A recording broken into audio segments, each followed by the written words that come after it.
Okay, good morning and welcome to today's webinar presentation for the Office of Civil Rights. We are going to explore the federal submission tool. My name is Tara Dominguez.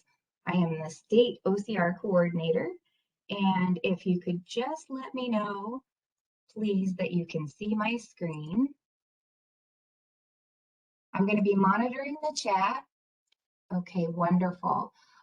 As you have questions, can you please preface the question with whatever the content is, just to make sure I'm going to try to address questions as we go along, but I want to make sure that I don't miss anything, and if I do, then that I know the context of the question. I try to be very flexible about our session, and I want to address your concerns as best as possible.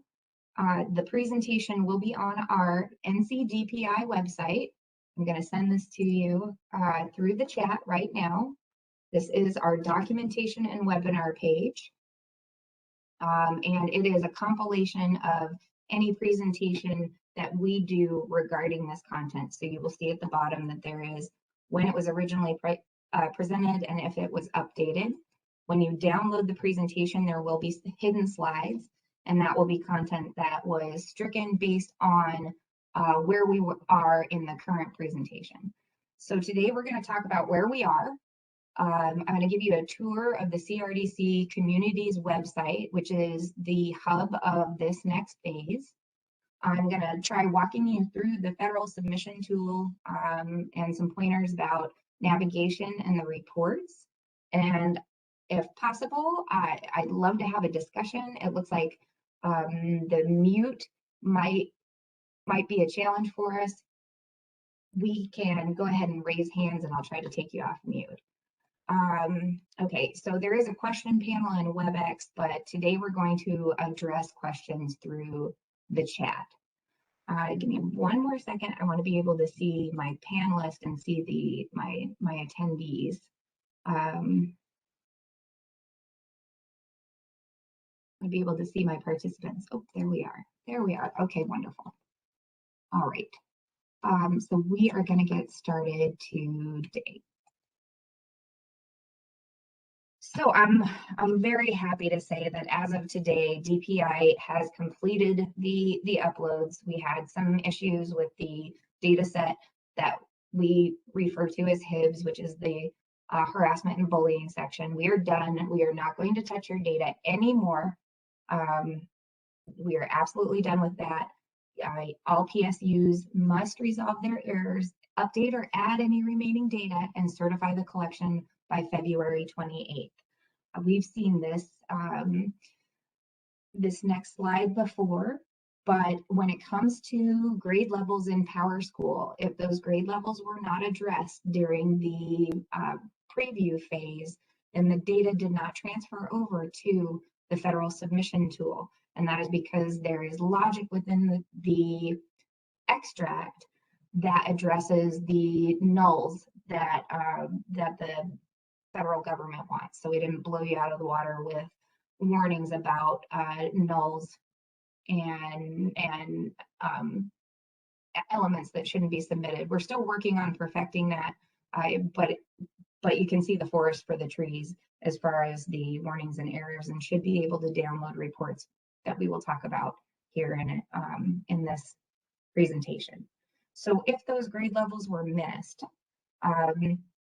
those of you who had discipline data, which we have finally gotten loaded, those sections will not be impacted by this because we took a different route and we used the state incident data that was submitted after EOI to our incident data coordinator for reporting purposes. We transformed that data and loaded that for the OCR report because the PowerSchool report was off. So just another reminder that NC is not going to submit any optional questions other than the number of incidents committed by a student. There is a question within this current collection about submitting data for allegations based on harassment or bullying by religion. And we have a statute that says we do not collect that data. The remaining optional questions, depending on how 21-22 goes, will be addressed at that point. So I'm going to leave us on this slide. I have to emphasize that we need to validate, update, and certify the data within the federal submission tool by the February 28th due date. So I'm going to address some questions. Do all warnings need to be fixed before submitting, or just the errors?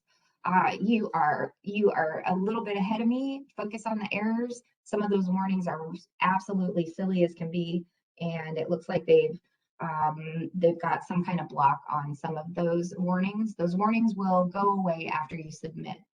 If at all possible, you might want to review them, but a bunch of them are not applicable to the situations that are described. They are kind of goofy, and hopefully that can be tailored in any of our future collections by the federal government. The next question is, if all of our preview files were correct for all grade levels in PowerSchool, does that mean we should be fine with the federal submission system? Yes and no. There is a screen within PowerSchool that we opened up in September that we started communicating about that needed to be addressed. It drove your grade levels. And it also drove part of the PowerSchool report. So you could receive, kind of weird, unexpected data if that was not completed. I'm sorry to say that some of that was missed by PSUs. So what that means is portions of your data in PowerSchool, the majority of your data exists there. You can see it in the preview report, but because the null logic is dependent on that, then your data would not have transferred. So here's an example. We tried to be very clear about how the grade levels needed to be input in that screen.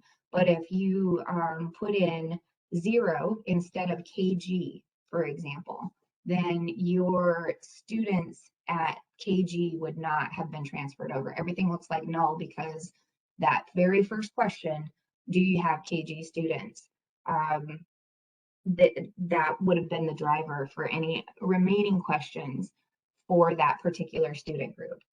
I'm sorry to say that I've seen some charters that did not complete that screen. So your data exists in PowerSchool preview report, and unfortunately you will have to manually update it or create an upload file. I hate that for you, and I hope that maybe we can get something that really clarifies that out in the next collection on the PowerSchool side, so that can't happen, but it's where we are today. Can we fix warnings if we want? I think you can, but I'm hearing that some warnings they don't allow you to fix it. I'm not sure why, but yeah, if you want to fix your warnings, you go right ahead. All my errors are skips, and when I try to fix, it's grayed out and changes cannot be made. Maybe you could contact me later. I'm not going to be available after the webinar today, but if you could contact me later, perhaps I can help you with that. Maybe the error needs to be addressed in a different location, and that's not clear in the submission report. Hi, Sheila. Okay, so the question, does DSED2 distance education enrollment information load on the LEA form based on what is entered by the schools? So we might be getting just a little bit ahead, and I'd like to answer that question. There are two components to that. But let me just get through to where we are, and let's take a tour of our resources, and then I want to hit all these types of questions. So extensions. Okay, so it used to be that there was an extension link in the module, and the new OCR administration has said that they are not considering an extension for this collection. So I think that North Carolina would like an extension, and I believe that there are other states out there and other PSUs in the nation that would like the same thing. The system itself has not been very stable throughout the collection, even as early as like December 17th, which I know you guys weren't in there, but I was. And so my recommendation is to put in a help desk ticket that you want an extension. It's going to be denied, but at least there is documentation that staff there can pull that support the need that they can provide to the Office of Office of Civil Rights. So civil rights are driving the data collection. They have partner support, which is their help desk, right? That I also work with.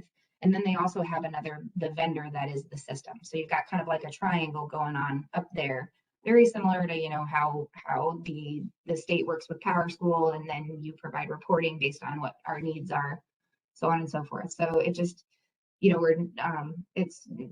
got to put some documentation out there that says this is what we are requesting. So hopefully partner support can advocate for us. Okay, so I've seen a lot of chatter about this. I totally agree with all of the comments I have seen. But OCR, the Office of Civil Rights Administration staff, sent out a first reminder message yesterday, or at least that's the first I heard of it, and they look like they're all dated yesterday. Sending reminder messages that you haven't certified your data and that the due date is February 28th. Just please inform any who are concerned about this, because it's going to your superintendents and your higher ups, that it is a reminder. I believe they're going to continue to do this throughout the next few weeks, and we can't stop them. We have no control over these messages. I do apologize. I do feel that it's unnecessary. I mean, working with all of you, I feel you're pretty highly aware of the need to complete this collection. So I would like to apologize that you're getting those messages, but we really don't have any control over any of that. Okay, so I'm just okay. Just to confirm, you answer about grade level data transferring correctly for all grade levels. If the CRDC grade level screen was set up correctly, then all data should have transferred correctly. Yes, that is accurate. But if your CRDC Eddy grade level screen was not addressed, or you made a mistake, the data will exist in the PowerSchool preview report, but it would not have transferred. So, and that grade level does drive different parts of the preview report. I absolutely agree that the wording is very off.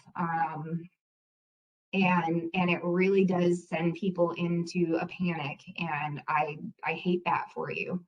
But I think they're just going to keep on doing it, and we really can't stop that. Another question here is, are we okay to enter harassment and bullying data? So it looks like you're asking about the LEA section, the website, and oh yeah, absolutely. You can touch anything and everything you want. I promise. But no more DPI loads. At least this time. It is what it is, and you've got to have the next 3 weeks to complete the task. Okay, if you can't find the PowerPoint on the website, let's just go ahead real quick, and I'm going to go over to, give me a second here. All right, so before we get started with where your documentation is for the remainder of the collection, this is the DPI website. This is the CRDC documentation and webinar events page. You can search for CRDC and then stuff should come up. It has a timeline for the collection. This has been out for quite a while, has 3 tabs, trying not to fire hose you with a whole bunch of information. But you have some resources to links to what we're going to talk about today. Some of them we put on our website for you. We have North Carolina specific processes and procedures. So that's how we do things in North Carolina for the CRDC collection, and documents that support the PowerSchool process, data dictionaries and the like. Non-PowerSchool data files were loaded from other sources outside of PowerSchool and preparing for the CRDC webinar collection. This is a compilation and a history. I don't take anything off this screen. So we had 5 webinars for preparing for the CRDC before we even got to the data loading, how to get your PowerSchool system ready, what to do. We have a presentation for that same webinar. We put out a couple of recordings. Below that, starting last week, this is the first time we've gotten to this point about exploring the federal submission tool. We had a webinar last week. We're on our current webinar. Below that is the presentation. So I'm going to open this because it says published January. Yep, I didn't. I guess I didn't submit it. I'll have to figure that out after the webinar. The most recent will be up after our webinar. That should have been just kind of like instantaneous. I think I made a mistake. But it only contains a few slides, but it has, I feel like, has some information that you will want. So here is what I'm going to do. I'm going to send you this link in our chat. Just keep it, hold on to it, go back a little bit later after the webinar, and hopefully I will have completed the process correctly. What we're going to do, though, is we're going to move into the community's website. So the community's website is hosted by the federal government. This is their hub. This is the launching point for the tool. It's where their documents are. They have a huge document library. They have 5-6 minute video clips that are helpful. They have little cheat sheets, and they have a link to the partner support help desk. So you can go right there, click on that, and it'll generate an email for you. So this is your best friend at the start of this collection. So I'm just going to repeat at the top. We have some links for getting started, searching resources, training videos, a contact for PSC, which is also located right here. You can just click on this icon. To the left, here is our launching point for the submission tool, where you access your let's just call it instance of the collection. Searching for resources. Here is a video to help all of you newbies get kind of oriented on what this resource center is. Below this, they have announcements. I would watch this thing. I would watch this. One thing that happened this week when we went to load your data was about 10 minutes after the process began, they took the system down. Yes, you do have to submit both LEA and school. It doesn't matter what entity you are, whether you're charter or whether you're regional or an LEA. The questions are different sets of questions. So you have to answer everything. It's just point blank. You've got to answer everything. So when we scroll down this page over here, we see our phases. And if we hover over this stuff, you start seeing bunches and bunches of links. So we are right here in the certified section. And below this section are links to where they publish the data itself. This is a national collection. Everybody is required to do it. Your data are public. They put it out there. Researchers, communities, news outlets, anybody and everybody checks out this data. You've got legislation for this, contacts, and then Department of Ed stuff. But really, this is your hub right here to get the job done. New user section allows you to get to some guides and new user videos, but it is definitely not the end all be all.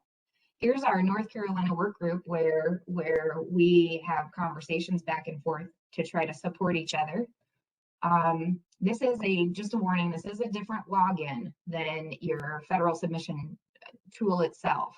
But if you want to start a separate thread, which I think I've been a little bit lax on that. So you want to say, how do I deal with athletics? And I've seen some of you who have started threads. The intention there is that we keep one thread together so we have a history. And what's cool about this, if you log in later on, don't worry about it too much right now, but we have history back for several collections. So it's kind of a little resource area in its own, and helps in some regards because we've answered questions, in the past. And I love that everybody supports everyone. I think that's amazing. I really like that tool. it gives us that opportunity, very similar to the coordinators Google group, for example, but I can't host any of that at the DPI level. So just a couple more things about this submission, or the resource center, and then we're going to be on our merry way into the federal tool itself. So I'm going to click on search resources, and this is a library here. It can look really overwhelming, but just type in a keyword. So like, I want to know how to do, I need to know how to use the system. I'd say maybe something like user guide. Well, okay, let's just keep it broad. And we type that in and we get those options based on the keywords. This is very helpful. Use it, use it, use it, use it. So what if I need to know about, like, I don't know, what about those nulls? So let me type in null and see what I get. Okay. All right. You know, so I really want to know some stuff about staff that I just don't understand what they're asking, which, you know, I think that's actually a very common thing. Then they have how to calculate staff and FTE. And basically it's a little cheat sheet. Okay, you can download it, keep it forever, make it your best friend, or, you know, just trash it and go back. But it gives you maybe a little bit more information than, say, the business rules do. And I just really want to emphasize that you still need those federal forms, the LEA level and the school level form. Those are still your friends in this collection. I reference them all the time. I even actually have paper copies of 17, 18 in front of me too. So let me go back to our presentation and see where we are. And I'm also going to shoot off some links to you just to be helpful, but really you can go search this yourself. It's out there and available for everyone. So let's see where I am. All right, so yeah, I just said this. We need to make sure that we keep in mind that those LEA forms and those school forms, those are the business rules. Those are what we are, how we are tailoring the data, how we are extracting it. Their requirements are our requirements for, you know, for example, like with PowerSchool, or how we had to submit the incident data when we had to rewrite it this year. So just an image about what we've already talked about. Here's the bottom. Here's our resource library. So some keyword examples. And here's some recommended documents that I think could get you started. And while you know, check out the slide, I'm going to copy some of these. I'm going to try to anyway, for goodness sake. I'm going to copy some of these into the chat. I'm going to copy the links. Good golly, I'm trying to copy the links. All right. So here is that community's website. And then here are some suggested light reading, some suggested documents. By no means are they the only documents that might be helpful to you, but it's, you know, just again a way to try to help get you started. So the submission system user guide, it's a complete guide to the federal system we're going to look at. Submissions and warnings are like a QRD, you know, a cheat sheet type thing. CRDC business rules single inventory can be very overwhelming, but it is helpful. It may not be the best place for a newbie to go to, but you can download a spreadsheet where they try to tell you why they make the errors and the warnings that they do. Adding new user permissions. At this point, everybody should have an account. And if you don't, you should have somebody who has an account. So you can contact me, but you can also find out, does your superintendent have an account? And it's likely. So there should be a person who can create an account for you to get in at your location. If not, then feel free to contact me. How to create and submit an action plan. I threw that in there because I think there are some things where, like, maybe you don't have that data, or I can't really remember exactly what that is, but I think that's asking for more time. I'm not 100%. It's not applicable to an extension, and I should have done a little bit more research on that. My apologies. The flat file specifications, LEA table, and school layouts, these are for PSUs that want to create their own files to upload rather than manually entering data into the system. So that would be kind of for more advanced users, so to speak. I'm going to stop for a second. Can you explain the errors we're receiving concerning preschool enrollment and expulsion? I'll get there. I'll try to address that. I think that they over-errored. They overdid their errors, for example. And I have a few examples of those. But if you have no PK expulsions and we've loaded your data, then the data are accurate as recorded, and business rules conflict with system rules, in my opinion. I would put a reason code in. There's no reason for that to be an error. If that should be a warning possibly, but okay, if you have PK kids, but we didn't expel anybody, that's not an error. It's COVID year. That should be a warning for you to look at. But where are the reasons codes? Okay, we're getting ahead of ourselves. Hang on just a sec. We are almost there. All right. So let's walk through the submission tool a bit. I'm going to stay on this screen and I'll try to use the submission system. But if it's pokey, and it's 10:30, so it might be pokey, this is the way for us to go. Okay. So you clicked on that blue button from the community's website and you get a login. You want to use your most recent email address. And then if you have not logged in before, so you're attempting the first time, your best bet is to go change your password. Just do it immediately. That should resolve any permission issues. So if you didn't receive an email from partner support, which I hear about frequently, I'm not really sure, check your spam.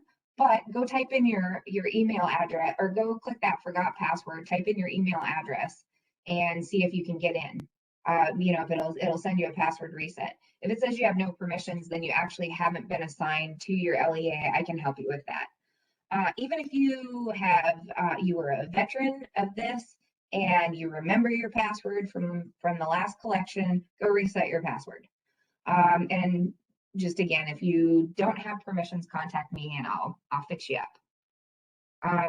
At this point though, I believe most everyone should have a person in there who can also assist with this,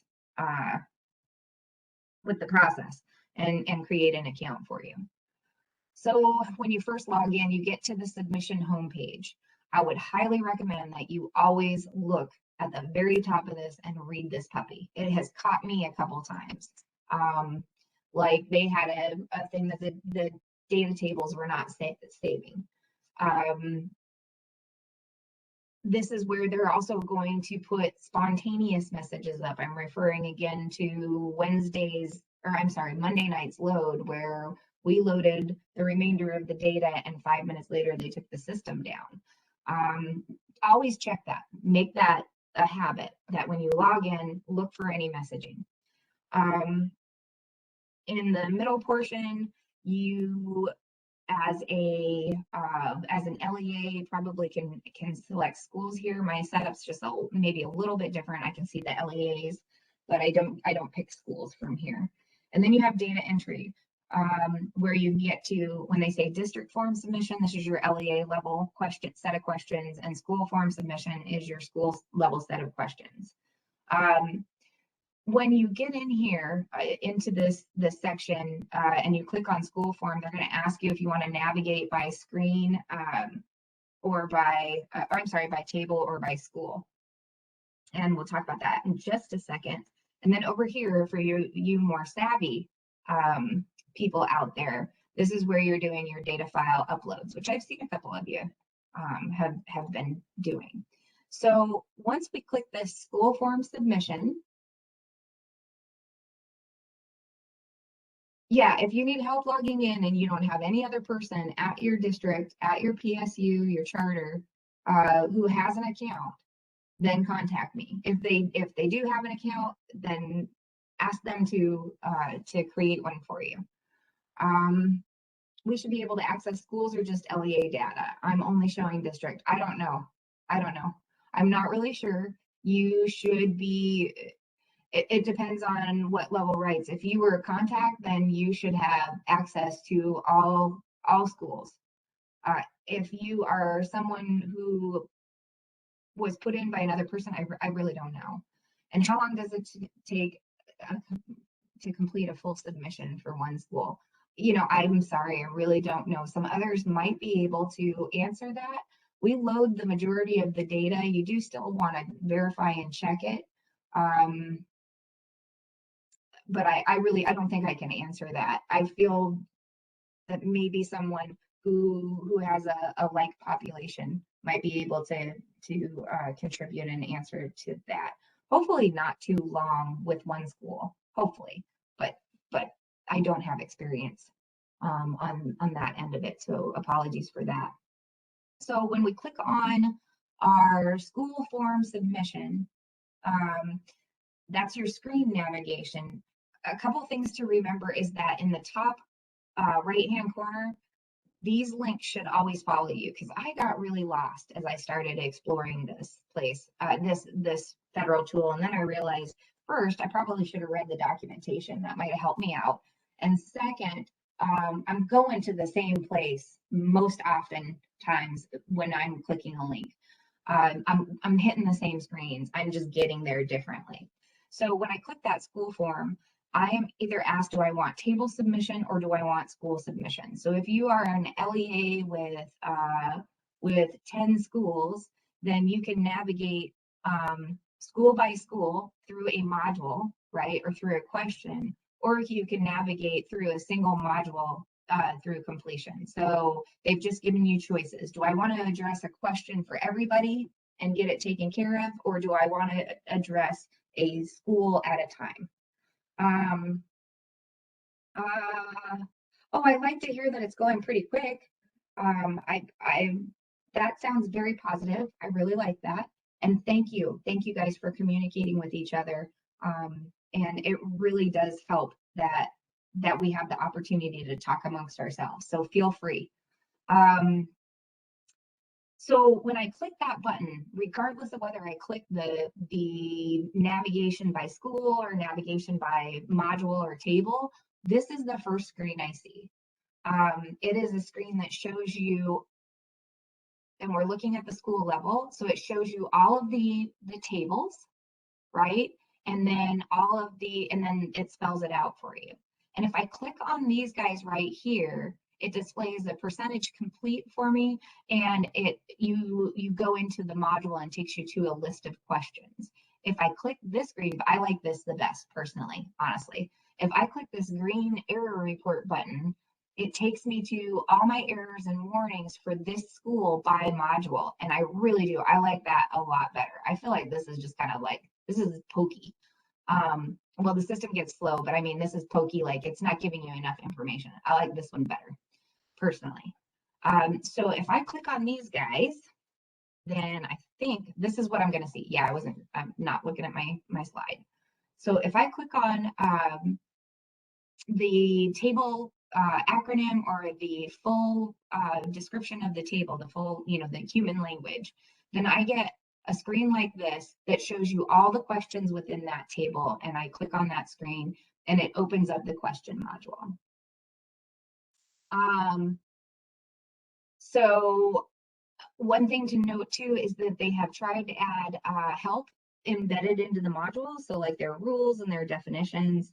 And that's a great thing, but they do have other sources, other locations where you might be able to get more complete data.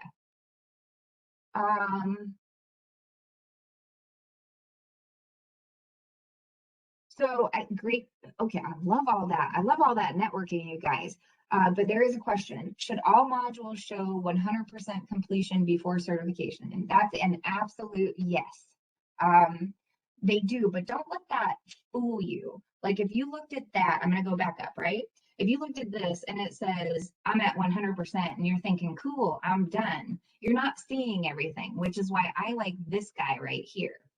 I like this because This might say, yeah, you got 100%. That means that you've touched or something has touched every element in the system. So it says, yay, but it might not be the exact information that it's not exactly what you're thinking it is. But yes, all errors need to be completed and all modules need to be 100%. So the driver, in my opinion, is all the modules, or I mean, all the errors being cleared. So here is an example of a screen, like when we drill into one of the screens, and it looks somewhat similar to the LEA form or the school form when you look at the documentation. It looks somewhat like that. So 9 times out of 10, there is always an exception. You've got some breadcrumbs at the top. If I had taken a picture, you'd see your links up here, but I wanted to get it as big as possible. You've got a save and review button. And in this regard, we're navigating the screen by school. So over here, I can save and go to the module landing page, or I can save and go to the next screen. My mouse disappeared right here. So then you see for this particular question, it's a DISAG breakdown of race, ethnicity, and subgroups. And you'll see if there's an error or warning, you're going to see a little red X for an error and a little yellow X for a warning. And again, the help is embedded in the documentation. We are at 10:40. I think I'm doing pretty good so far. I definitely want to address questions. So our next image here is when I click that green button I was talking about. I'm going to go back. So this one, kind of my favorite, right? And excuse me for bouncing again. This is what I see. So I get a little block grid of each of my module questions by the school, or my tables by the school. I get my error count, or I'm sorry, my warning count, and I get my error count. And then if I click on this stuff, then it opens up and you see all the potential questions and what the errors are, and then what potential warnings you have.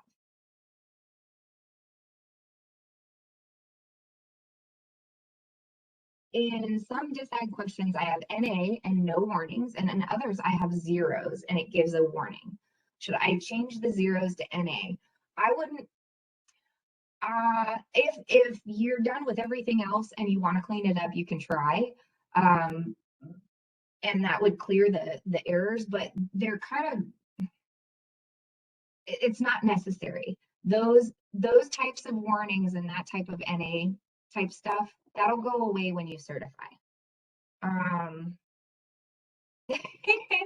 Okay, Ava, you bring up an awesome point. So my warnings seem to be questions that do not apply to my district or charter school. That is true. I really think they overdid it in this collection on the warnings. I'll give you an example.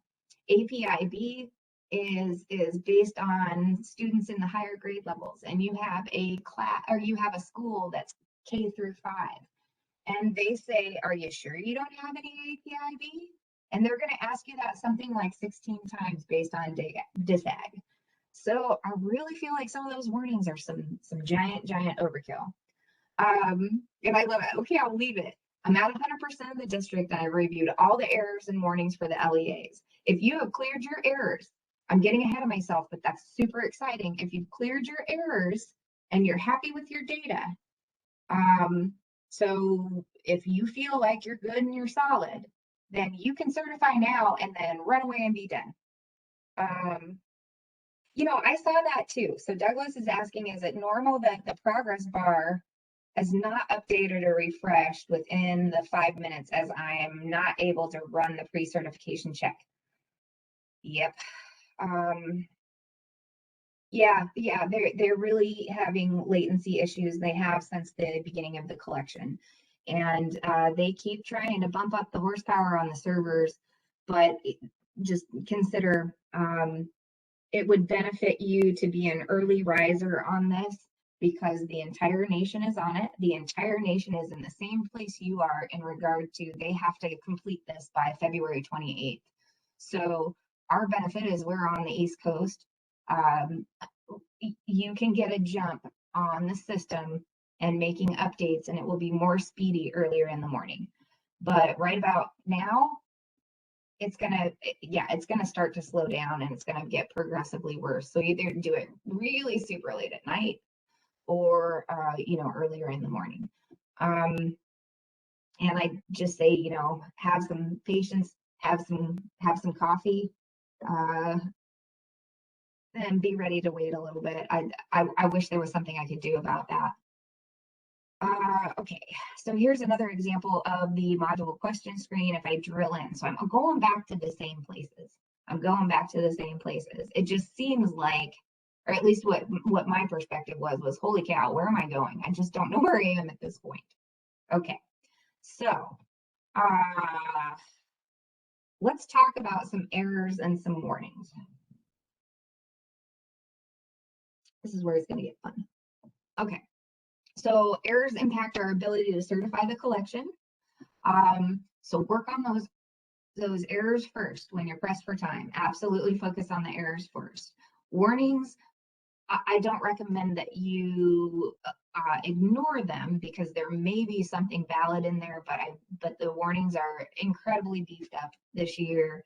Some of them do not apply, like Ava said, to our schools even. So I don't think that they have as much weight for sure as I think that the Office of Civil Rights is wanting them to have. I think it's some overkill going on there, and they don't need to be cleared from your system because those warnings are only that. So that'll all get wiped out. Okay, we show only K through 5th graders at our school, but on some of the reports, K9 questions come up, and a zero, but it's a warning. Shouldn't they be blank since we do not have those grades in our school? Yeah, and I don't mind you sending that to me. That could be some improvement that we need to do on our logic for the skips and the nulls. I mean, you're looking at like 1,700 elements if you're talking about PK through grade 12. So I know we missed stuff, but they don't have an impact. They're only warnings. They don't have an impact. They'll get cleared. So when I open up the errors, the field show skipped. Are we talking errors? Are we talking warnings? We want to be clear there. I'm not sure what you mean. When I open up the error, the field shows skipped. So that seems like that might be a little weirdness on their side. A skip is you don't have applicable, or you don't have grade levels or data that's applicable, so it should skip it. I think it might not be hiding stuff from you, and I have not encountered an error like that just in my own experience because I've been looking for other stuff. Wouldn't mind having a screenshot of that to add to our list of discussion topics with partner support. Okay, so all right, so here's where we get into some, I guess, common NC errors. So an example is you might see an error on an IDEA or LEP male female that doesn't match overall enrollment. We've reported this to the vendor. What I'm finding is one situation, I don't know what the other is. We're still researching in this. So basically your overall enrollment has a breakdown of male, female, race, ethnicity, whether or not they are EL, IDEA, or Section 504 only. And what it's saying here is that the data aren't matching. Your male female count of EL is not matching your total count of EL students in the EL specific DISAG. We reported this to the vendor, found one issue. I don't know if it's the only issue, but our XG kiddos are in the logic for ENRL1, our overall enrollment, but somehow got missed in the IDEA enrollment, which they should always be IDEA, and in the EL. So I've been able to help a couple people figure out, well, who is it? But it hasn't applied to all situations, so we're still kind of chasing that down. But we have reported it to the vendor. And yeah, I am optimistic that it will be resolved in the next collection. We did this next one to you, so sorry about that, but let's say you had no IDEA females, right? But you do have geometry. Well, we had skip logic on just like that, let's say that specific element. So IDEA female was skipped. Oh, yeah, okay, I understand what you're saying, Ava, now. IDEA was skipped, and we will fix that. Really what you need to do there, the only thing you need to do is put a 0 in, because you didn't have any IDEA female students who were in geometry. That's the example. You just put a 0 and you've probably cleared 2 warnings, or I'm sorry, 2 errors, just by that one update. Distance learning. This is the question from above. Distance learning aggregate counts exceed previous year collection. So I'm going to tell you 2 things here. The question above, I'm going to try to find it again. I'm going to try to find it. Okay, the question was, does the DESED2, which is the DISAG we're talking about, distance education enrollment information, load on the LEA form based on what is entered by the schools? Part 1 of this answer is yes. Yeah, it's a rolled up, unduplicated count of kiddos that have virtual classes, basically. Part 2 of that question, part 2 answer to that question is, if you did not identify the section, the course section, as how taken virtual or internet, with that option, then PowerSchool system doesn't know to create that DISAG for you. Then I've got part C of errors that you might be seeing, that I think you're actually going to experience. You just are not going to be able to get away from it. So the feds don't want any distance learning that's applied to COVID. So what they did this year is, no matter what you put in these elements, these DISAG elements, unless it's exact, and I'm not advocating for this, I'm just explaining, but unless it's exactly like the 17-18 count, spot on exactly, you're going to get an error. And we have reported this, and their reasoning was that they wanted to make sure you looked at it, to which our reply was, by definition, that's a warning. But yeah, so I think everybody has probably experienced this error in one way or another.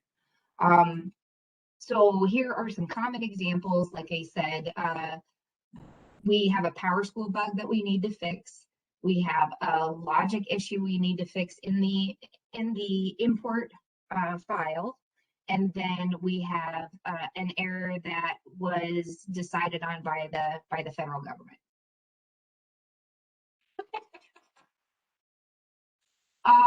Okay, let me stop here for just a second. We show only K through 5 at our school, some reports. Yeah, okay, got that one. When I open up the errors, the field shows skipped. Oh, okay, I got that too, sorry. Where am I? Am I in? Okay, I've got it. Okay, so we have no 17-18 count. So that's likely because the course section, so y'all remember this during scheduling, okay?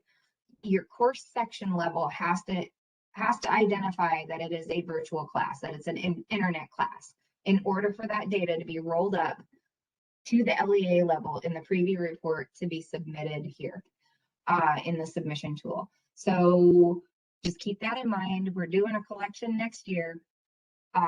So let's get a jump on that. I know scheduling's probably hot and heavy already, right? I'm not sure. So question in regard to restraint data uploaded to PowerSchool after EOY into the incident module system. Was that data transferred into the federal system? It was showing in the preview CRDC preview reports. Yeah, okay. So we took the EOY data. So basically, well, at the most general level, your incident data report and the data that you reported to our incident data coordinator after EOY. So it's her data set. If you reported stuff after EOY, then that's to her. then that's included in her data set. So it may not be in your Power School report. There's also transformation that has to happen based on CRDC business rules. Like we really don't do expulsion, but they have a definition of expulsion. So it's the state level data set where we wrote the rules for the incident data. So you do see incident data in the CRDC preview report, and depending, I think, like on your population is whether or not it might look good. But there were some issues with that. It was not reporting at the right locations, and we didn't feel comfortable with it. So we had to come up with a stopgap solution until we can get the vendor to address that so that it's accurate on the preview report. So, okay, I'm getting a form level error. Have I entered correctly the preschool and expulsions? Yeah, I think this is another place where this should have been a warning. This would have been a valid warning. Are you sure you don't have PK type of thing? But maybe shouldn't have been an error. I wish, again, that could be differently. I think I'm reading your statement / question right here. So you're getting a form level error check. Have I entered the correct preschool enrollment and expulsion values? But the details say you have indicated 0K through 12 expelled. Is this an error because the school has no PK, or is it an error because the school has no expulsions?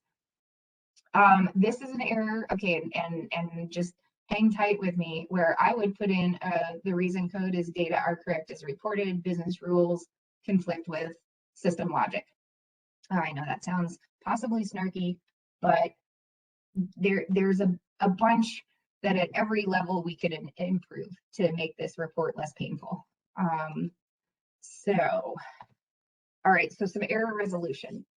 In the example where we were just talking about ENR1 and ENR3, so ENR1 is our overall enrollment and IDEA data is in ENRL or ENRL-3A. So this example actually generates two errors. And the way that we resolve that is we will click on the error. So you click on the little red X, you get a pop-up with the error messages, and you read through the error message, and it's trying to help you. Have I entered all of my data? And then you can show the CRDC logic checks and see what they're validating against. In this regard,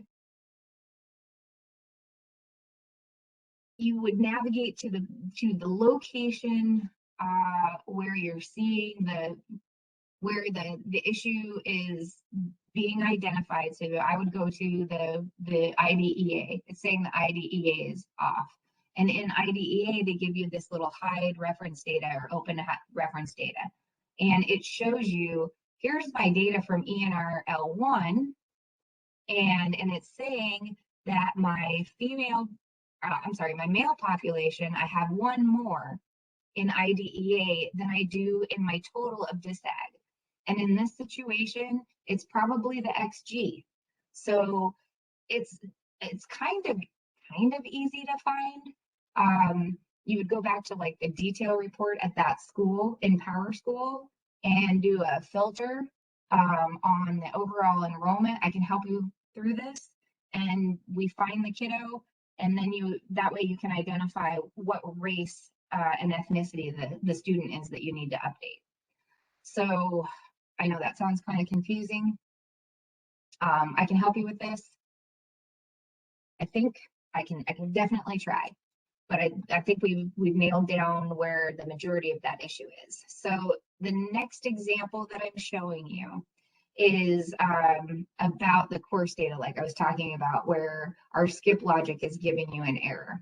And that's because we associated no IDEA female means, even in the appropriate grade level, no geometry, for example. So really with that one, I'm just showing you again how you open up the error. And I believe So it's asking you, have you entered the correct number of IDEA students in this category? The answer is no, because we haven't entered anything. And because this applies to the grade levels, they want a count of 0 rather than null. So in this example, you would record a 0 and it actually clears up, I think, like 2 errors. Again, kind of error heavy. So, okay, here's where reason codes can come in. You've got to make the determination yourself. DSCD2, like we were talking about, where the feds put an error on your disaggregated data for distance learning, regardless of whether it's lower or higher than 1718. And reason codes in this situation are perfectly acceptable ways to resolve the error. So here we are at DSCD2. We click on the error code. We know our enrollment is good. We click a reason code. Data are correct as reported because. I would just put data is correct as reported. Data are accurate. I will try, if possible, to come up with some standard reason codes we could all use. But now I want to show you some things where you can clear up your errors, where I don't think there really aren't errors. I believe they are issues with how the error logic has been applied.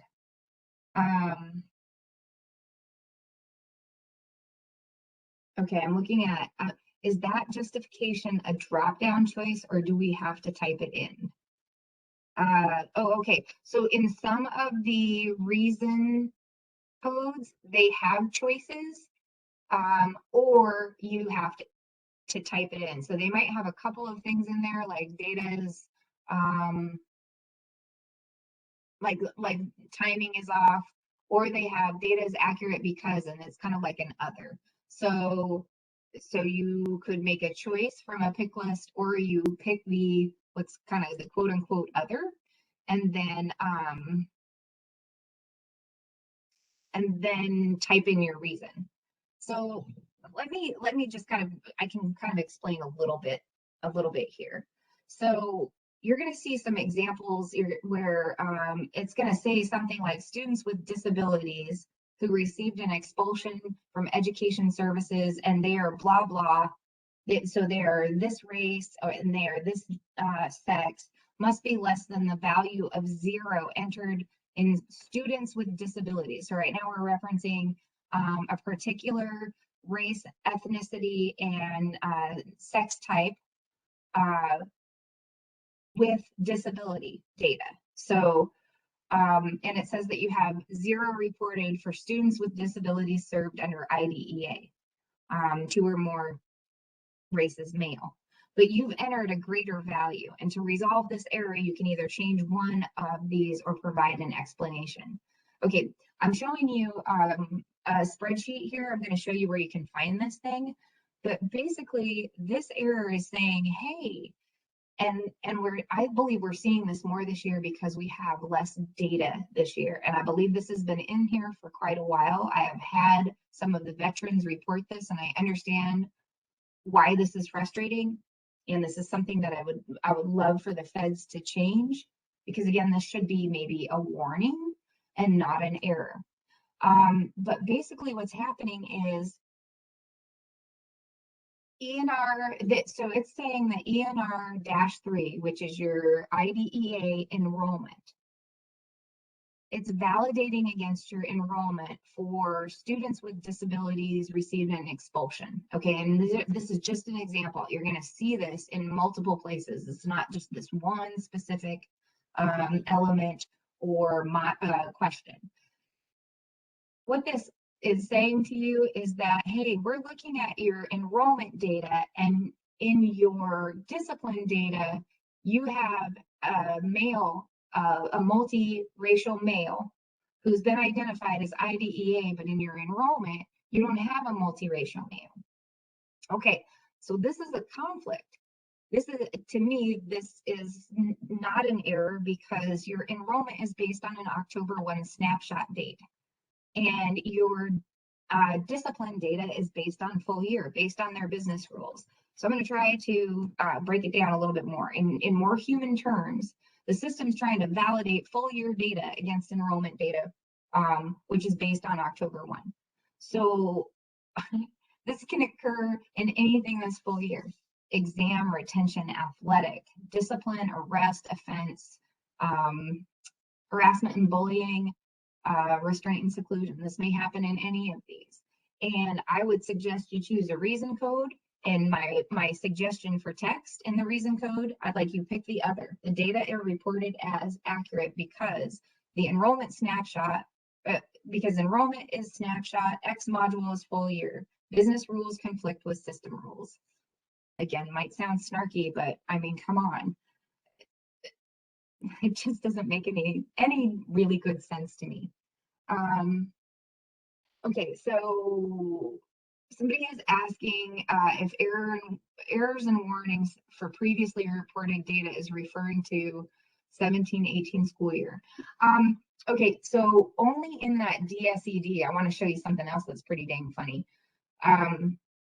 Only in that DSED have I seen so far that they're referencing, hey, in the 17-18 collection, you had, let's just use the multiracial male. You had one multiracial male who had distance learning, and now you have 0. That's an error.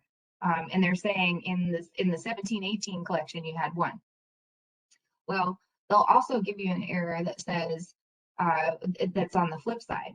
Okay, you had one multiracial male in 17-18, but now you have 4. So that's an error also. But that's the only place I think I've seen 17-18 referenced. I don't know if that's the case. I mean, there are so many, I could spend so much time on just understanding the errors and the warnings. But with everything that you've got to juggle, I just picked out some that I could see that were consistent and conflicting. So I don't know 100% every single error and warning that's out there and what they reference. And if you have questions about how you might resolve or what message you want to put in there, especially if it's like referencing EdFacts data, just give me a shout, and I'll try to help you out with that too. I should have put some EdFacts errors in here, but only so much time in the day. So here's another example of errors and reason codes. It says you have entered this one. These are going to start blowing your mind, guys. You have entered a value of 1 for 504 section, or for section 504 only students in this category, but this exceeds the total number of female students in this category, which is 0. In order to resolve this error, you must change 1 or more. I went and looked. There is a reason code option for this. So I wouldn't go by you must change 1 or more. I really find that to be inviting. I mean, it just doesn't make any sense. Unless it is inaccurate, then you want to update data. But here's what's happening in like our discipline sections, where they recently in the last couple collections added section 504. And again, I think we're seeing this more because we have so little discipline to report this year. If you had a bunch of discipline, these errors wouldn't come up. So in this screenshot, it's saying, okay, here are the elements that it's referencing. It's saying, and I know these well, this element is school level, students with disabilities, multi out of school suspension, IDEA, Hispanic female. Okay, so that's how that naming convention goes. And then we have this element down here, which is what it's saying, hey, these guys conflict, is school students with disabilities. That's a misnomer right there. Multi out of school suspension 504 female. And so it's saying all your females are 0 here, but your section 504 is 1. So let's put this in some human terms. The system is trying to validate section 504 only against IDEA race and ethnicity. And I've spoken to a couple other states. I can't say 100% that this is how everybody does it, but in the states that I have spoken to and in North Carolina, you are either IDEA or you are Section 504 only. So the system is conflating the two, and it's trying to validate Section 504. It's not mutually exclusive. It's trying to validate a Section 504 female against students with disabilities, and that is not how our data are reported.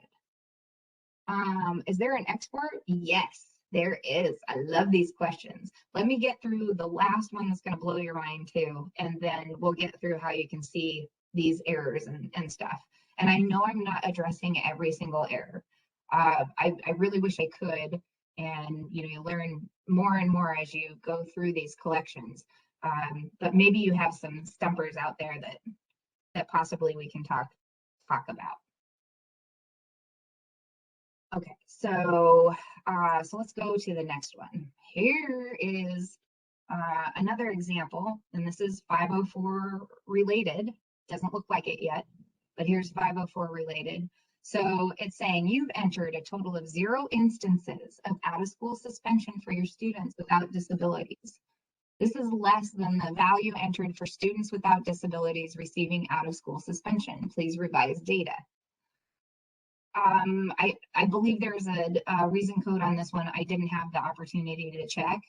But again, this is conflating two different things, and I'll show you why. So they show you all of the elements that are single out of school suspension. So, and we have some fun with these. So when we were doing validation, this is single ooze, this is multi-ooze.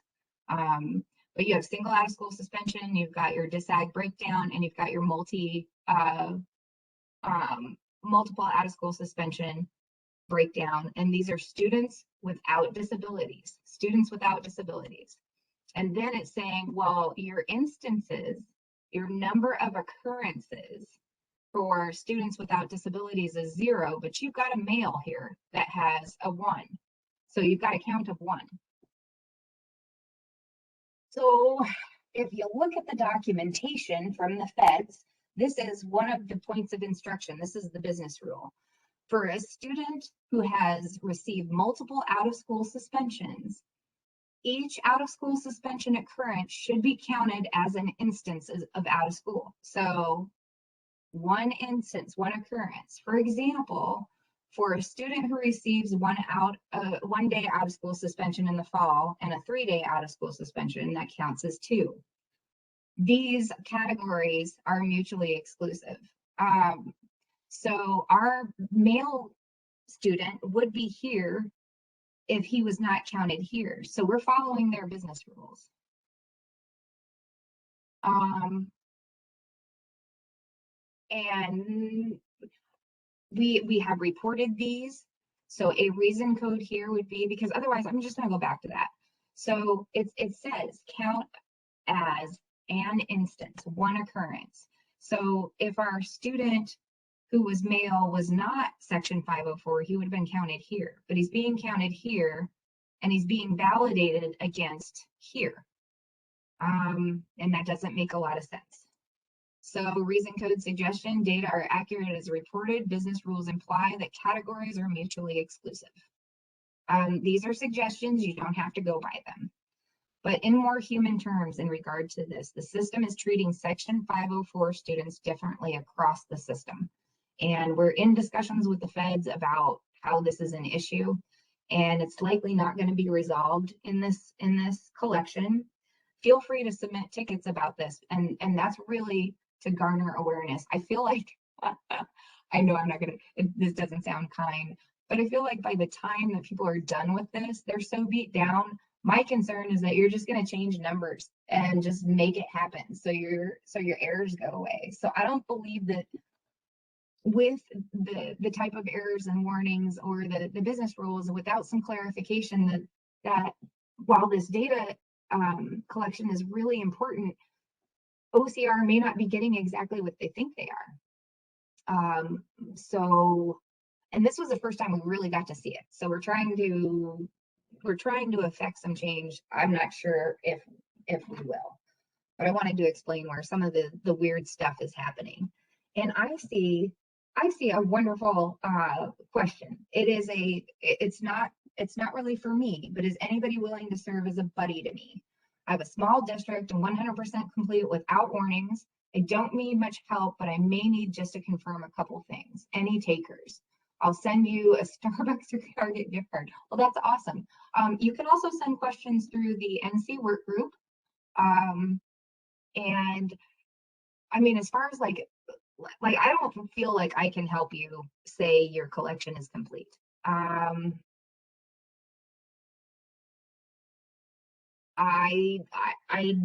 don't think I can help with that, but it's awesome if you guys do create a buddy system, because you know that it helps. It's just and I hope that can happen. Can you send us a spreadsheet with common errors with reason code comments? I can send, this is out here, and and feel free to use it, but it's by no means inclusive. It's not, or like you know, completely everything. And I honestly am not going to be able to get to that point for you this year. I really am not. What I hope to do in the coming collections is, they say that with one of these reports I'm going to show you, you can enter reason codes and just upload them. So if I found a common issue like that, I really want to get to the place where we can just say exactly what we said. That, you know, these are, we're following the business rules. Data are accurate as reported. But I don't have confidence in that right yet for my own self. I'm not sure how to do it. And I need to be able to do it in a test system, which is only available like the first 2 weeks before the collection opens on the federal side. So I will try to get to that. But what I recommend is that you can copy these out, and you're going to start seeing patterns, because what I did was give you an example of one. And if it's a disag question and it's referencing a male or a female, they're going to have very similar errors for, you know, the other disag elements if they apply. So I wish I could accommodate that. I want to in the future. I just recommend that maybe you take a look at this presentation, and maybe someone could start on the work group common reason codes. Possibly. I did start. We've got those tip email that I sent out. I was spamming the heck out of you guys that week though. I said, does anybody have any tips and tricks they want to share? And I have not seen a response to that at all. So maybe we could pick up that thread, and then we'd have something housed in a location that we have. So let's go ahead and move on. I will post this presentation after after this is complete. And then, you know, for today, after that, I'm unfortunately not available, but I'll get it posted before, right after we have this webinar complete. Okay, so within the system also, there's our resources, okay, and it's in some ways duplicated. So you've got a partner support place, you've got some links to some common email, documents and resources throughout. So they're giving you another place where you would be able to access, you know, reference documentation, QRDs, that kind of thing. Now let's talk about the reports. So this is the report screen, and when you go up to the top, it's going to follow you around. The first report would probably say for you LEA certification progress report. And this is just going to give you a breakdown of where your LEA level is, as well as your districts. So your districts are at 57% or 98%. I don't believe it's going to give you any errors or warnings, but it'll give you a high level report. And maybe for a larger LEA, that would be something that would have some value to, you know, send out to anybody else who, if you have data managers at the schools that are working at these on this data too, that, hey, this is where we are as a school district. Perhaps that has value. The submission review report, it is a PDF copy that looks a lot like the LEA level and school level forms. And it's going to generate a PDF file for each school you have and the LEA level. And I think this has some value because it's a little bit more readable. You can cruise through that when the system is pokey.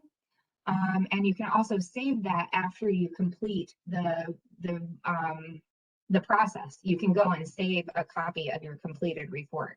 So I could see where that would have some value. I'd hesitate maybe to print that because that's going to be a lot of pages. I mean, we're talking like 100 pages per school level, possibly, you know, so, but it does give you something that you can save.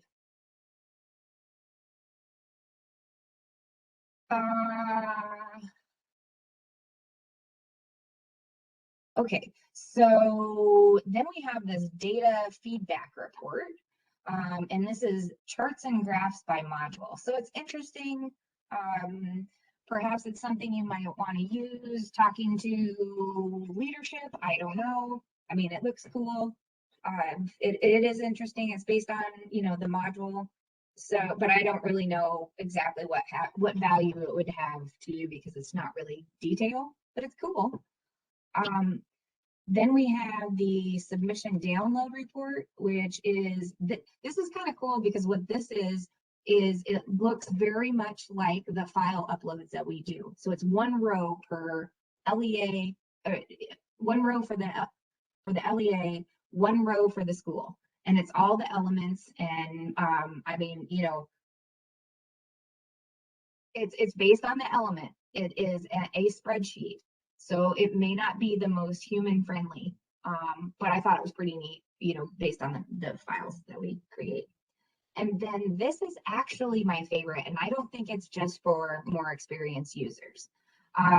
So this error submission report is the screens that I just showed you. It can be a whopping spreadsheet, but it should be just like one tab for you guys. Unless you're a larger district, it might be V2. But at the state level now, I'm so pleased to see for the state level, it's only 4 tabs. When we started this, it was 29 for me. But what this does is it breaks it down, it identifies the module, the error code where you could reference that one thing that I told you was a little, like it may not be for newbies, but it shows you by school what your errors and your warnings are, and you can filter and you can do this report over and over and over again. I really like this. The only drawback that I see where I could see an improvement would be to have a school name listed in there. What they do have is the federal ID. And I don't know that personally. I'm sure, you know, that's not like the easiest way for you to read it. I'd say that's the one thing where they could make an improvement that would make this just super, an awesome report to look at. And also when you start looking at the warnings, something to sort of laugh at a little because those warnings are really goofy. So the submission progress report is a spreadsheet containing the completion by the module, kind of like what you've seen on the screens. So I'm going to go back to, here is an example of what that report looks like. And if you want to give me a second, I'll give you a real-time view of it, that submission report. So it comes in, it downloads for you. You can download it anytime you want. It doesn't seem to take too long anymore. Give me a second here. And I've got to move some stuff around to grab this puppy. But here's the one that I downloaded this morning for the state to make sure that we've got, to make sure that the Hibs data was accurate. So it comes in, it's protected. You want to enable the copy, go to review, click on unprotect for the tab, click on the next tab, click unprotect, click on the next tab. I think you're not going to have more than one tab. And what you can do is you can filter by each of these areas. So let's say I want to, for example, I only want to see errors. I've got that filter, I apply my errors. I only want to see it by, let's go with, I want to show you, oh, I think a weird error that you guys may be seeing. So I want to see this is my LEA level. This is my CRDC coordinator data. By error, I click OK, and then you're only going to see your schools, right? Okay, so here's another just weird error, just weird, and have showed this to the feds too. But okay, so in our coordinator module, coordinator contact information, it says you've entered a status for whether the agency is under a desegregation plan, order or plan that does not match a previously reported prior collection. And it seems like you're getting this regardless, I think. I don't know that everybody is or not, but so whether you have yes or no, it gives you an error. And it references, and it references the 1112 CRDC collection. So I asked them, is there a policy or something that it goes 10 years back? I mean, what's the deal here? So that's a weird error. So I would, just check your data and put in a reason code that data are accurate as reported. Just really, really kind of strange. So you can like narrow it down. You can look at each of the sections and take this in a logical fashion. If you look at this entire thing all at once, it can be very overwhelming. And what it tries to do is tell you what elements it's referencing, and it tells you what the data is in the reference or in those elements. It tries to give you a little bit more human name. And then over here, again, I don't know how to do this yet, but here's where they say you can just upload this puppy with your reason codes. I don't know how to do that yet, but that is my goal for the next collection. And then maybe we can get some of the stuff out of your way, some of the noise. Okay, so let me see. This is my first time with this report. I feel as though I have an understanding of the LEA and school forms, but I do have questions about those non-PowerSchool data files. Where do we go to upload that information? Okay, so non-PowerSchool data files were uploaded for you, and everyone was cautioned that that data needs to be reviewed and updated as needed. Anything can be updated by you in regard to this collection after we've loaded the data. The only reason we kept telling you to keep out of it is because we didn't want to overwrite any efforts that you had already made. That would just be horrible. We'd just be compounding the issue. The specific caveats for the non-PowerSchool data files were check that FTE and security section. And my feeling is that data should come directly from your PSU, and you should overwrite that data. I do not believe that it is, what you want to report, and it may be something that we do not load for you in the future. I'm going to have some discussions. I couldn't necessarily make that decision this year. I hope to be able to advocate for either something different, or we're not loading that data for you, so that it doesn't cause unnecessary questions. Like, where the heck did this come from and what does it mean? I think those are the biggest things that you need to know about those non-PowerSchool data files. If you look on the website, it will tell you what sections were non-PowerSchool and where they came from. But I really think that you should probably just take the FTE data, so the staff data and the security data, and ask your maybe human resources or payroll for that data and upload that on your own. So regarding school and school support staff, if I have a nurse 2 days a week and a social worker 1 day a week because they serve other schools with our district, how are the FTEs blank? Is that because the homeschool reports them and I should have them blank at my school? Well, this is kind of what I'm talking about. The way that I read, and you need to make the decision yourself, but the way that I read the requirements from the feds is they don't care where they're getting paid. They don't care how they're getting paid. They care how much time they spend at a location. The data that we have where we can report on this is based on where they're paid, and it's only based on school level data. So is based on an object code. And look, I'm not a finance person, so I really don't know how to explain this very well. But object codes can be associated to a school level or an LEA level. So if your staff member is somehow being paid at an LEA level object code, they'll never make it into this data. If they are paid in 2 different buckets, but they're actually acting as a teacher, for example, that data would not be reported. And again, the way that I read the requirements from the feds is they could be paid from a tip jar. They don't care. They want to know they want to know the time spent in a location. So I'm just gonna maybe overly simplify this here, but you have a nurse and she goes to 3 schools. Then she's a third of an FTE in each of those schools. You have a resource officer and they go to 3 schools. They're a third as well.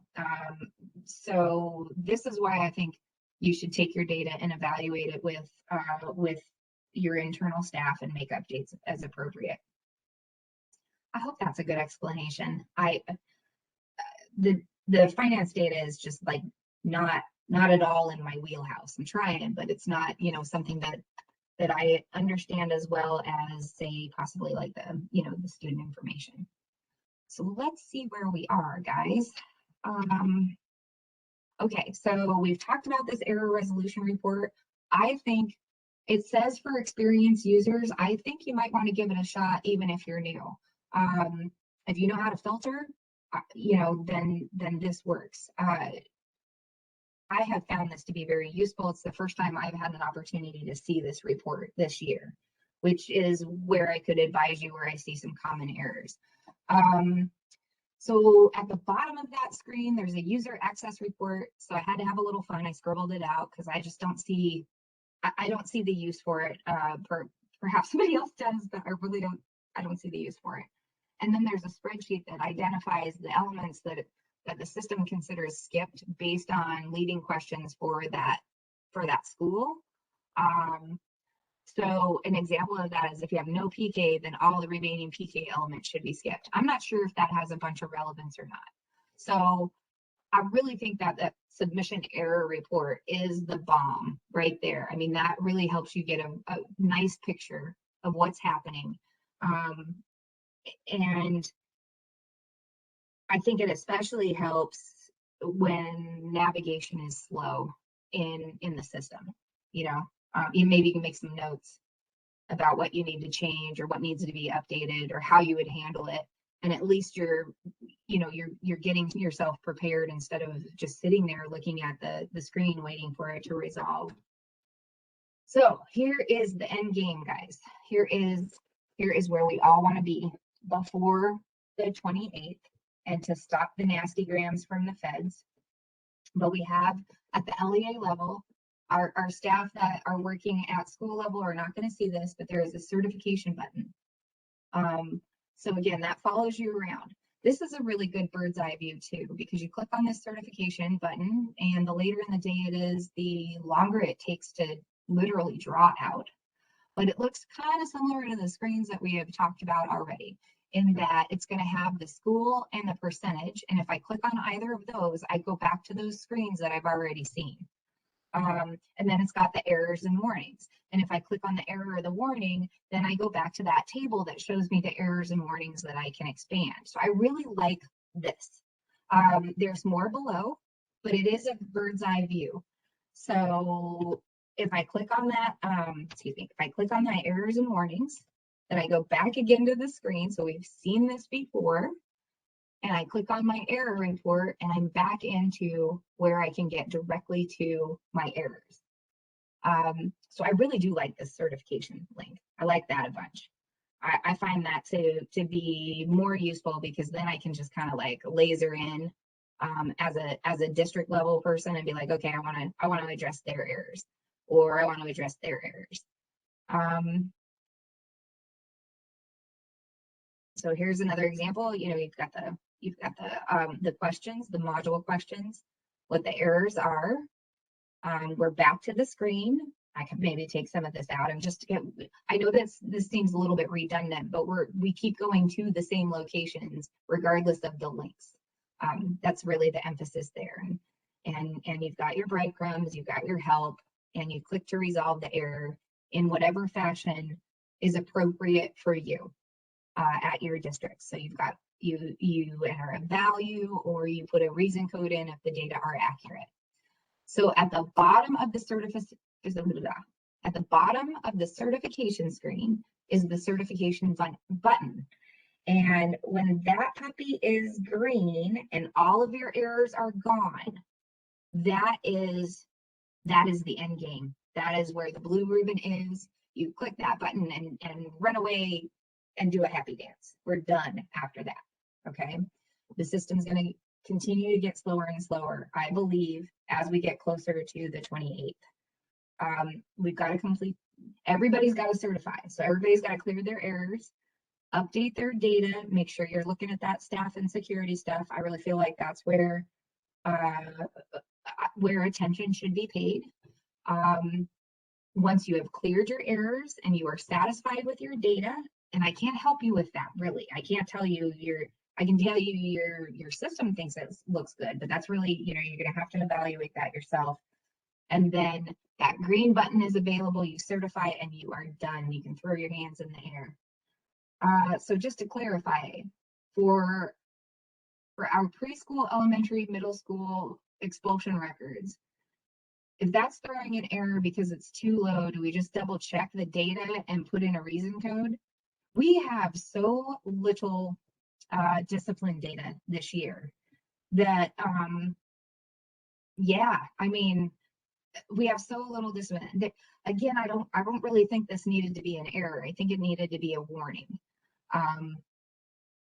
Not something that halts you in your tracks and now you have to document it. I feel that the definition of error and warning are a little off. I don't know if we're going to be able to, make some progress on that, affect any change.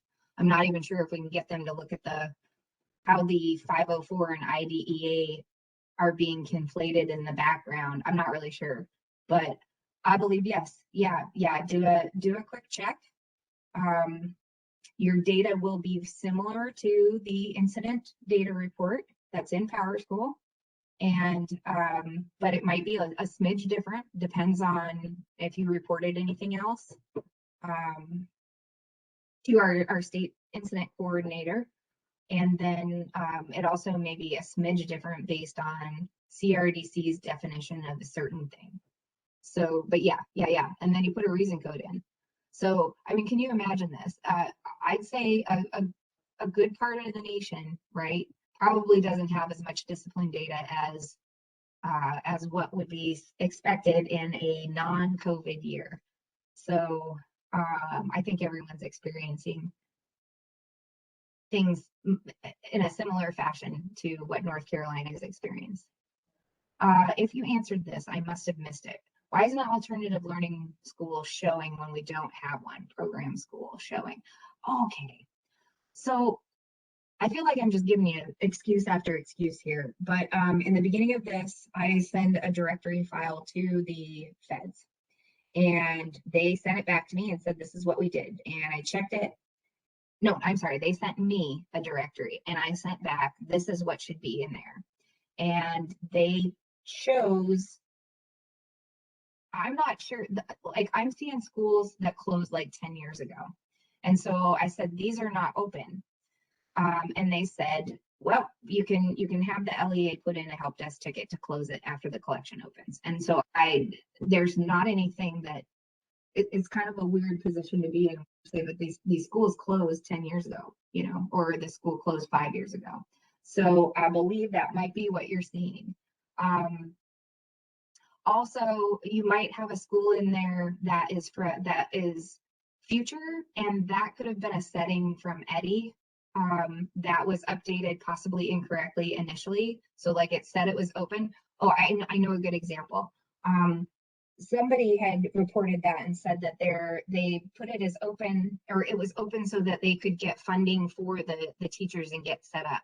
Well, if Eddie says open, at a certain point, and we pull the data for the, for the directory, then that's what they got. So that can happen as well, but you need to put in a help desk ticket and justify why the school should not be in there, like some like resource centers, where there's no ADM, right?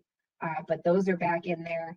And then what I would do is stash that away, because I feel like we're probably going to experience that again next year. I think they're going to come back. They're going to come back like little bad pennies. So that's my explanation of that. Final slide. I think everybody knows that's on this call that the certification has to be completed by the 28th. I really do think the morning's probably the best, and watch those messages when you log in. Watch out for those messages, because if you're not looking at those messages, you could be like, I feel like they feel safe to take the system down later in the evening. So I just be careful and watch the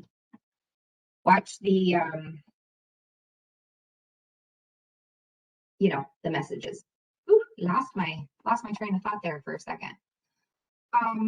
So let's go ahead and hang on just a second here.